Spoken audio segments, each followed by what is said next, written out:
Écouter son enfant intérieur. L'enfance idéale n'existe pas, les parents non plus, et c'est normal, les parents même s'ils sont top, ils ne sont pas dans la tête de l'enfant, donc ils n'entendent pas toutes ces souffrances. On passe forcément dans des moments difficiles dans notre enfance, et à ce moment-là, on n'a pas les armes et le recul nécessaires et la capacité à exprimer pour y faire face. Donc certaines blessures s'ouvrent. Nous avons tous des blessures du passé, plus ou moins fortes. Mais on peut cicatriser nos blessures. L'enfant intérieur qui souffre est comme un fantôme qui vient nous hanter, car on n'a pas entendu et reconnu sa souffrance. Donc il continue de souffrir en silence, et ça a des répercussions sur nos vies d'adultes. Nos blessures s'expriment dans le présent. Si nous les reconnaissons en tant qu'adultes, elles résonnent dans un manque, dans un schéma répétitif et nocif. Écoutons notre enfant intérieur, reconnaissant sa souffrance. Rassurons et aimons cet enfant intérieur qui a souffert et qui continue de souffrir, car cet enfant c'est nous. Il y a deux types de passé, il y a le passé terminé et il y a le passé qui continue de tourner négativement, car il n'a pas été libéré. Prenons conscience de nos blessures et acceptons-les. Reconnectons-nous à nos émotions d'enfant, vivons-les.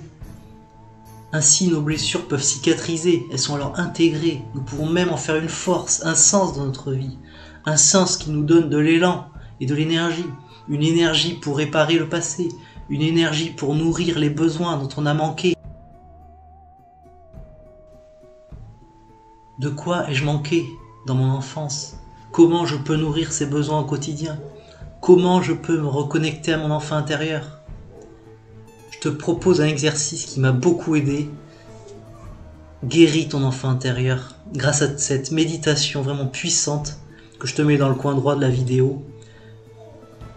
Elle est vraiment puissante, j'en ai pleuré franchement. Pour moi, c'est une des méditations les plus importantes à faire dans sa vie.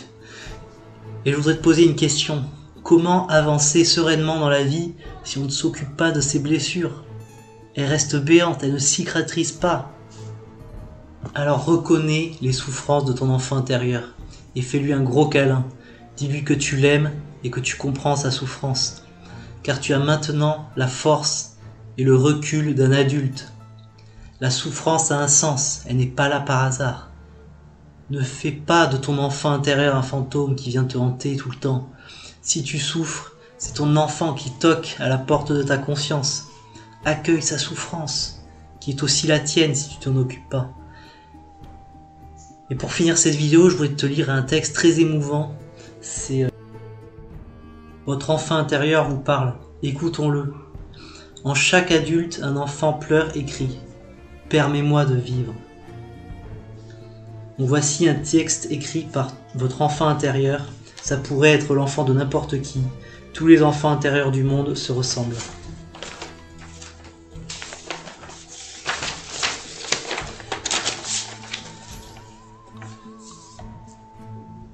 Bonjour toi, je suis ton enfant intérieur. Est-ce que je peux te parler ? Je me sens terriblement seul. Tu n'es pas là souvent pour moi. Je comprends, je sais, c'est ce que tu as appris. Sauf que maintenant tu es un adulte et tu peux changer ton rapport avec moi. Je désire que tu m'amènes m'amuser, que tu me fasses rire. Tout est tellement sérieux avec toi, ça m'a presque tué.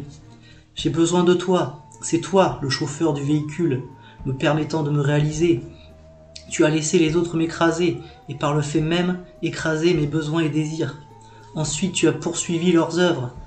Je suis heureux de voir que maintenant, tu sais que j'existe, et que tu reconnaisses parfois ma présence.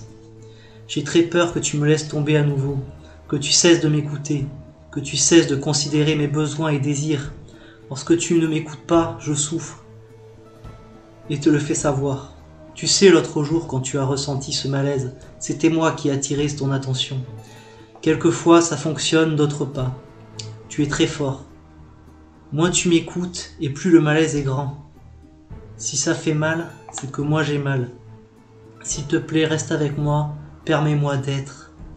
Sous ma peine se cache ma joie, sous ma colère l'amour.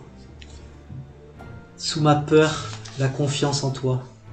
Ma colère contre toi est grande, laisse-moi simplement l'exprimer. Laisse-moi te dire ce que ça m'a fait que tu m'écrases, que tu me traites de tous les noms, que tu me dises que je suis con. Tu n'utilisais pas des mots pour m'écraser, mais c'était et c'est tout comme. Laisse-moi te dire ce que ça m'a fait, que tu me dises que je n'ai pas raison de ressentir mes émotions. Je sais, c'est ce que tu as appris, mais tu peux changer ça. Laisse-moi te dire ce que ça m'a fait, que tu me dises que je devrais plutôt être comme ci ou comme ça. Laisse-moi aussi te dire ce que ça m'a fait, que tu me dises que je devrais ressentir ça ou ça plutôt que ceci ou cela. Je suis en boîte, enfermé, étouffé sous tes croyances en rencard. Tu sers aux autres. Comprends que tu n'as aucun pouvoir sur les autres. Tu en as sur toi et c'est tout. Tu as le pouvoir de me laisser vivre, de me permettre d'être, de rire, de m'amuser. Tu as aussi le pouvoir de m'écouter. Toi seul sais vraiment tout ce que j'ai vécu. Toi seul peux vraiment me comprendre. Tu as le pouvoir de m'aimer, de me reconnaître, de me choyer, de réaliser mes désirs. N'est-ce pas tout cela que tu cherches à l'extérieur? Est-ce que tu comprends que j'ai besoin de tout ça? Pas des autres, mais de toi. Tu as le plus grand des pouvoirs. S'il te plaît, je t'en prie, ne me laisse plus jamais tomber, plus jamais. J'ai tellement de peine. Sans toi, je meurs. Sans toi, je souffre. J'ai besoin de toi, tellement besoin.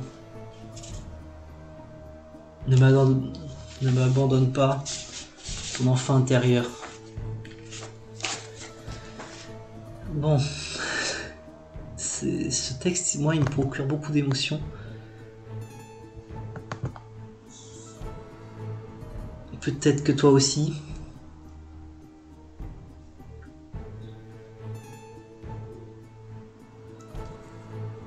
À bientôt pour de nouvelles vidéos.